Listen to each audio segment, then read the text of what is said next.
आप जिस सर्कल में हो, जैसे आपका घर हो, आपके जो सहाध्यायी हो, या तो आपके मित्र हो, या तो आपके ऑफिस वाले हो, यहां तक कि आपके गुरु भाई, वहां से कभी आपके अच्छे कर्मों की सराहना की उम्मीद कभी न रखना। ये पहली बात बता देता हूं। क्यों?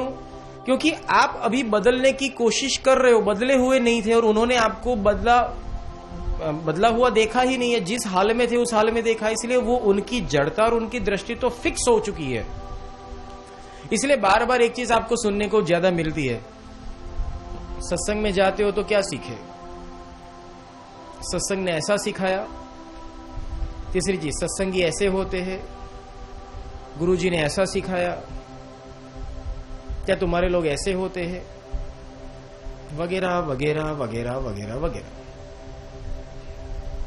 दूसरी चीज है, अगर तुम्हारे सर्कल के अंदर कुछ दोस्त है या तो कुछ पार्टी पीपल है, तो वो लोग उल्टी भी बात करेंगे, सत्संग जैसा कुछ होता नहीं है, खाओ पियो ऐश करो, यही एक जिंदगी है। सबकी अलग अलग सोच है, इसमें उसका भी दोष नहीं, क्योंकि वो उस कुएं के बाहर आया ही नहीं है।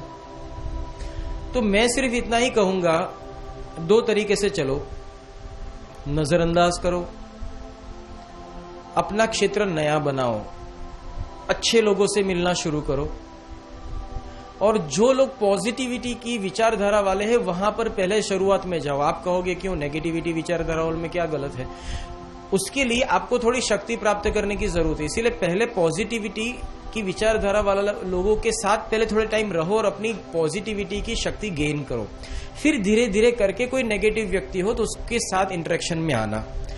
होता क्या है, आप पहले दिन सीखे, अब पहले दिन कुछ अच्छा सीखे, दूसरे दिन से अच्छाई का बड़बोलापन करने लगे, दुनिया में हास्य पात्र हो जाओगे। दूसरी चीज है, जो क्रिया या तो जो अवस्था में आप हो, आप दिखने में ही नहीं आओगे, या तो आप वर्तन में नहीं आओगे। सामने वाला यही कहेगा कि आप बातें तो करते हो कुछ और पर होते कुछ और हो। तो जरूरी है इन दो चीजों से आगाह करा देता हूं कि अगर जैसे पिता और पुत्र साथ में सत्संग में जाते हैं, पिता ना पुत्र को एक्सेप्ट करेगा, ना पुत्र पिता को एक्सेप्ट करेगा, क्योंकि वहां उनकी मटेरियल नीड बीच में आ जाती है। इसलिए मटेरियल नीड जहां आती है वहां की एचातानी और दोषारोपण तो होता ही है।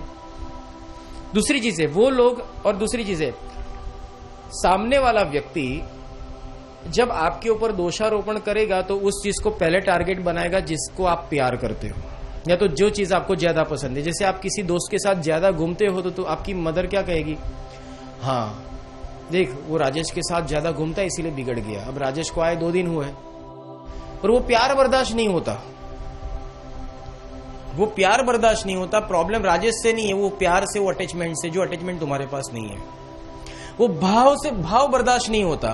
इंसान के अंदर एक इनसिक्योरिटी होती है, धीरज नहीं होती, समझ नहीं होती, इसके कारण वो, और मन होता है उसके अंदर पेशेंस नहीं होती, इसलिए आवेग में आकर कुछ भी बोल देता है।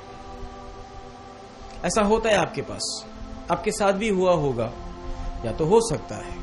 इसलिए एक चीज समझे, जो नहीं समझते हैं उनको समझ जाइए, आपकी ये ना समझ है इसीलिए बोल रहा है, पर मुझे जो मेरा करना है वो तो मैं करूंगा, जिसका जो होना है होए।